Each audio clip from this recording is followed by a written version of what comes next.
சேலம் மாவட்டத்தை பொறுத்த வரைக்கும் வந்து அங்கே அமைப்பு ரீதியாக திமுகவுக்கு வந்து 3 மாவட்டங்கள் இருக்குது. அதில் ஒரு மாவட்ட செயலாளர் செல்வ கணபதி சேலம் எம்பியாக இருக்கிறார். இன்னொரு மாவட்ட செயலாளர் பனமரத்துப்பட்டி ராஜேந்திரன் வந்து அமைச்சராக இருக்கார்.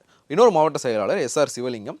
இந்த எஸ்ஆர் சிவலிங்கத்துக்கு வந்து இப்போ வரப்போகிற மாநிலங்களவை தேர்தலில் வந்து எம்பி பதவிக்கான வாய்ப்பு இருக்குது. ஏன்னா இந்த எம்பி பதவிகளை வந்து திமுக ஒரு சீனியரை வந்து அனுப்புகிற ஐடியாவில் இருக்கிறாங்க. அது வந்து சிவலிங்கம்.